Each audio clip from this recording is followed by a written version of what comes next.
नमस्कार दर्शकवृन्द, दिनभरका देश विदेशका प्रमुख खबरहरू समेटिएको नेपाल टाइम्सको टप 50 बुलेटिनमा स्वागत छ। म रश्मिता उदास। सुरु गरौं आजका प्रमुख खबरहरू। मासिक 9 अर्ब 27 करोडको घाटा पूर्तिका लागि अब आयल निगमले सरकारबाट ऋण लिनुपर्ने। निगमले मार्च महिनाको भुक्तानीका लागि मंगलबार मूल्य स्थिरीकरण कोषबाट थप 4 अर्ब निकाल्यो। कोषमा अब 30 करोड मात्रै बाँकी।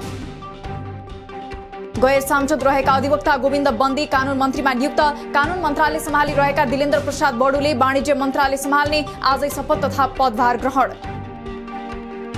अन्तरिम संविधानले अगाडि सारेका ऐन कानूनहरू सम्पन्न गर्ने जिम्मेवारी सफलतापूर्वक सम्पन्न गर्ने नवनियुक्त कानून मन्त्री बन्दीको प्रतिबद्धता। संक्रमणकालीन न्यायसँग सम्बन्धित केही कामहरू बाँकी रहेको र त्यसलाई टुङ्ग्याउने उल्लेख। नवनियुक्त कानून मन्त्री गोविन्द बन्दीलाई सत्तारूढ दलको साझा व्यक्तिको रूपमा मन्त्रीमण्डलमा समावेश गरिएको। एकीकृत समाजवादीका महासचिव बेदुराम भुसालको प्रतिक्रिया। संवैधानिक व्यवस्था अनुसार मन्त्री बनाइएकोमा विवाद गर्नु आवश्यक नरहेको तर्क।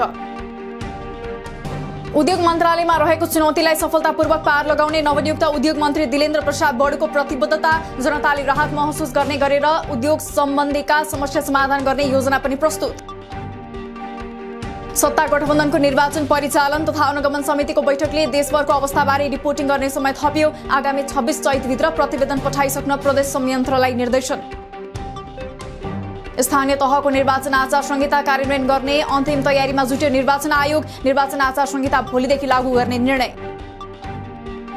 निर्वाचन आयोगले जारी गरेको स्थानीय निर्वाचन आचार संहिताको 6वटा विषयमा एमालेको असहमति। चुनाव निष्पक्ष ढंगले सम्पन्न हुने गरी प्रभावकारी भूमिका निर्वाह गर्न ध्यानाकर्षण। केही असहमति रहे पनि कार्यान्वयनमा प्रतिबद्ध रहेको दावी। सुरक्षा निकायहरूबाट माग भएको आधारभूत स्रोत साधन र सुविधा उपलब्ध गराउन सरकारलाई निर्वाचन आयोगको निर्देशन। 5 वर्ष अघि निर्वाचनकै दौरान खरिद भएका कतिपय सवारी साधन अहिले कामै नलाग्ने अवस्थामा पुगेको गुनासो आएको उल्लेख। आउँदो वैशाख 30 गते शुक्रबार हुने स्थानीय चुनावका लागि मतपत्र छपाईको काम तीव्र गतिमा जारी। दैनिक 4 लाख थानका दरले मतपत्र छपाईको काम हुँदै कुल 1 करोड 94 लाख थान मतपत्र छापिने। गठबन्धन कार्यदलका संयोजक रामचन्द्र पौडेललाई भेटेर भरतपुर महानगरको मेयर नछाड्न कांग्रेस चितवनको दबाव। यसपटक पनि माओवादीले भरतपुरको मेयरमा दावी गरिरहँदा माओवादीलाई मेयरमा समर्थन गर्न नसकिने तर्क। संयुक्त समाजवादी मोर्चा एकीकृत समाजवादीमा समाहित तत्कालीन पार्टीले निर्वाचनलाई बहिष्कार उपयोग र फेरि बहिष्कारको नीति लिएर यथास्थिति गोलचक्करमा फसेकाले पार्टी परित्याग गरेको मोर्चाका अध्यक्ष भण्डारीको प्रतिक्रिया। निलम्बित प्रधान न्यायाधीश शैलेन्द्र शमशेर जबरासहित 5 न्यायाधीशलाई पदक दिने सरकारको निर्णय। संविधान दिवसका दिन घोषणा गरिएको पदक आगामी वैशाख संक्रान्तिको अवसरमा वितरण गरिने। संसदको समस्या संसदबाटै समाधान हुने सभामुख अग्नि सापकोटाको विश्वास। कोभिड, राजनीतिक र जलवायु परिवर्तनले निम्ति आएको संकटका कारण आम नागरिकसँग प्रत्यक्ष जोडिन र विकास निर्माणमा ध्यान दिन नसकिएको उल्लेख गर्दै अब केही सहज हुने उल्लेख। बुटवलमा एमाले अध्यक्ष केपी ओलीको पुतला दहन। ओलीले हालै नेपालका प्रथम शहीद लखन थापा मगर नभई बाकावीर भएको भनिदिएको अभिव्यक्तिको नेपाल मगर युवा संघद्वारा विरोध। अभिव्यक्ति फिर्ता लिई माफी नमागेसम्म चरणबद्ध आन्दोलन गर्ने। नेपालका प्रथम शहीदबारे ओलीलाई आफ्नो आपत्तिजनक अभिव्यक्ति फिर्ता लिन लखन थापा मगर स्मृति प्रतिष्ठान रूपन्देहीको माग। घोषणाको 6 वर्षपछि आएको ओलीको अभिव्यक्ति आश्चर्यजनक र शङ्कास्पद रहेको ठहर। अभिव्यक्ति फिर्ता नलिए एकीकृत आन्दोलन थाल्ने चेतावनी। एमालेको अवरोधका कारण संसदमा नागरिकता सम्बन्धी विधेयक पारित गर्न नसकेको माओवादी अध्यक्ष प्रचण्डको आरोप। अब भने संसद अधिवेशन सुरु भएपछि अवरोधकै बीच विधेयक पारित गर्ने आश्वासन। विप्लव नेतृत्वको नेकपा प्रवक्ता प्रकाण्ड सहितको टोली निर्वाचन आयोगमा पुगे। स्थानीय निर्वाचनमा सहभागी हुने विषयमा छलफल गर्न भन्दै प्रकाण्ड सहितका नेताहरूद्वारा प्रमुख निर्वाचन आयुक्त दिनेश थपलियासँग भेटघाट।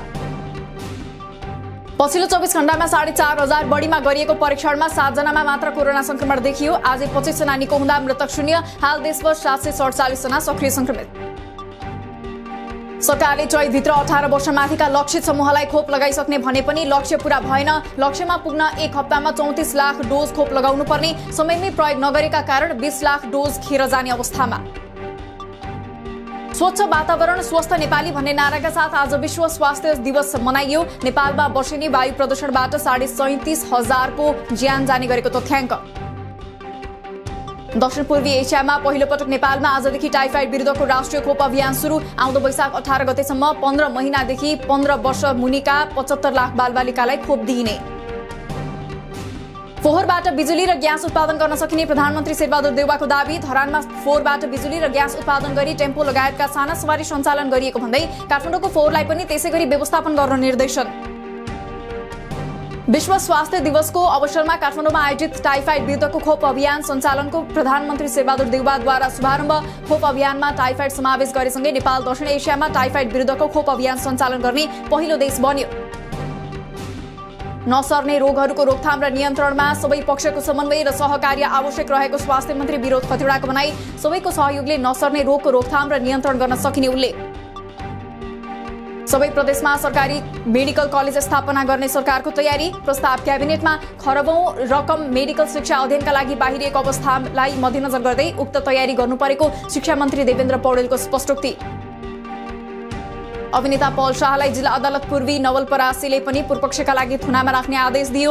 जिल्ला अदालत तनहुका आदेशबाट शाह कारागार चलान भइसकेकोमा अर्को मुद्दामा पनि थुनामा राख्ने आदेश। सर्लाहीमा पछिल्लो 5 दिन यता हराइरहेका 10 वर्षीय आकाश ठाकुरको शव छिमेकीको सेप्टिक ट्याङ्कीभित्र फेला। हत्या गरी शव बोरामा हालेर सेप्टिक ट्याङ्कीमा फालिएको प्रहरीको प्रारम्भिक अनुसन्धान। छिमेकी जगदीश ठाकुर सहित 7 जना नियन्त्रणमा। सर्लाहीको मलङवामा भारतीय नागरिक 35 वर्षीय इन्दल महतोको 3 जनाको अज्ञात समूहद्वारा गोलीहानी हत्या। आपराधिक पृष्ठभूमिका रहेका महतो 1 वर्ष अघि भारतमा बालकको हत्या गरेर नेपाल बस्दै आएको खुलासा। नाबालिग बलात्कार आरोप लागेका पोखराका व्यवसायी सुन्दर श्रेष्ठ र यौन दुर्व्यवहार आरोप लागेका ब्याङ्कर सुभाष सुवेदीलाई कास्की जिल्ला अदालतले दियो सफाई। उक्त आदेशपछि पीडित नाबालिग होस्टाइल भएको हुन सक्ने आशंका।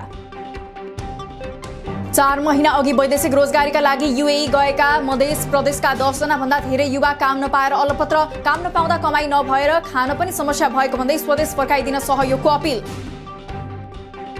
आउँदो वैशाख 2 गतेदेखि संस्थागत श्रम स्वीकृतिको काम पनि अनलाइन प्रणालीबाट मात्र गरिने। कम्तीमा 3 कार्यदिन अघि नै पूर्व श्रम स्वीकृति र अन्तिम श्रम स्वीकृतिका लागि अनलाइनमा आवेदन दिन समेत अनुरोध।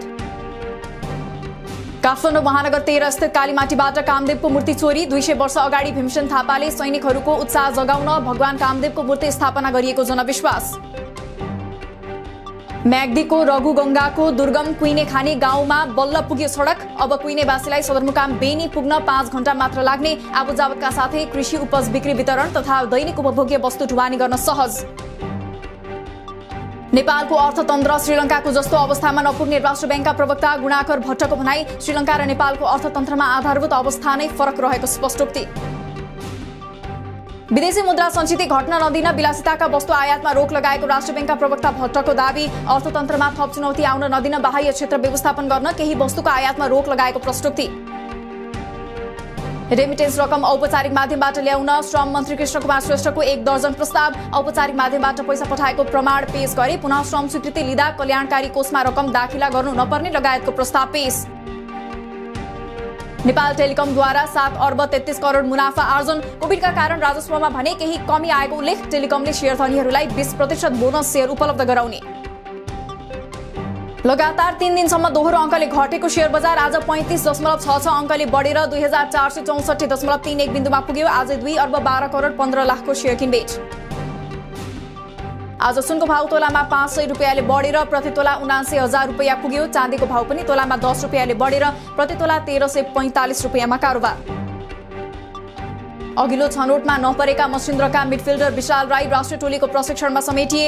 एएफसी एसियन कप 2023 को छनौटको प्रशिक्षणमा अब 25 खेलाडी हुने। बन्द प्रशिक्षण वैशाख 2 गतेबाट हुने। इन्डियन प्रिमियर लिगमा अहिले दिल्ली क्यापिटल्स र नवप्रवेशी टोली लखनऊ सुपर जायन्ट्स खेल्दै। हाल लखनऊ 3 खेलमा 4 अङ्क जोडेर 5औं स्थानमा रहँदा दिल्ली 2 खेलमा 2 अङ्क जोड्दै 7औं स्थानमा। एक भारतीय महिलामा पहिलो पटक ओमिक्रोन XE भेरिएन्टको संक्रमण पुष्टि। संक्रमित महिला फेब्रुअरी 10 मा दक्षिण अफ्रिकाबाट मुम्बई आइपुगेको विवरण। अमेरिकाद्वारा रुसी राष्ट्रपति पुटिनका छोरीहरू सहित रुसी विदेश मन्त्री सर्गेई लाभरोभको परिवारका सदस्यमाथि प्रतिबन्ध। रुसी ब्याङ्कहरूलाई अन्तर्राष्ट्रिय वित्तीय प्रणालीबाट पूर्ण रूपमा अलगै राख्नुपर्नेमा युक्रेनको जोड। भारतलाई रुससँग नजिकको साझेदारी सम्बन्ध नराख्न अमेरिकाको चेतावनी। पुटिनले आफ्नो रणनीतिक लक्ष्यको शून्य उपलब्धि हासिल गरेको पेन्टागनको दाबी। रुसले आफ्ना करिब 2400 सैनिक युक्रेनबाट फिर्ता बोलाएको अमेरिकी रक्षा मन्त्रालयको भनाई। कियवबाट फिर्ता गरिएका सेनाले तत्काल युद्ध लड्न सक्ने अवस्था नरहेको दाबी। 80 बटालियन अझै युक्रेनमै। राष्ट्रसङ्घीय सुरक्षा परिषदलाई सम्बोधन गर्दै जेलेन्स्कीले रुस विरुद्ध थप कडा प्रतिबन्ध लगाउन पश्चिमा मुलुकहरूलाई आग्रह गरेपछि रुस विरुद्ध बुचाको एक चर्चमा 150 देखि 300 जनाको सामूहिक हत्या गरेको युक्रेनको दाबी। बुचामा भएको हत्यालाई लिएर जर्मनीको शहर बर्लिनमा संसद भवन अगाडि विरोध प्रदर्शन। जर्जियाको राजधानीहरूमा सांकेतिक प्रदर्शनहरू हुँदै युक्रेनमाथि भएको हिंसालाई रोक्नुपर्ने र रुसलाई कडा कारबाही गर्नुपर्ने माग। अर्थतन्त्र सुधारका लागि श्रीलङ्काली राष्ट्रपति गोटाबाया राजपाक्सेद्वारा विज्ञ समूह गठन। समूहले गम्भीर आर्थिक सङ्कटमा परेको देशलाई कसरी पार लगाउने भनेर विभिन्न क्षेत्रको अध्ययन गर्ने। र चीनको सांघाईमा कडा लकडाउन बीच पनि पछिल्लो 24 घण्टामा थप 19,982 जना मानिसमा कोरोना पुष्टि। सांघाईमा ओमिक्रोन भेरिएन्ट सहितको संक्रमण फैलिएसँगै ठूलो संख्यामा मानिसहरू संक्रमित भएको स्वास्थ्य नियामक निकायको भनाई। दिनभरका देश विदेशका प्रमुख खबरहरू समेटिएको नेपाल टाइम्सको टप 50 बुलेटिन अहिलेलाई सकियो। हामी भोलि फेरि टप 50 समाचारका साथ उपस्थित हुने नै छौं। नेपाल टाइम्सको युट्युब च्यानल सब्स्क्राइब गरिदिनु भएकोमा र फेसबुक पेज लाइक गरिदिनु भएकोमा धन्यवाद। ताजा खबरहरू नेपाल टाइम्सको अनलाइन पोर्टल www.nepaltimes.net मा पनि गएर हेर्न सक्नुहुनेछ। नेपाल टाइम्स हेर्दै गर्नुहोला। नमस्कार।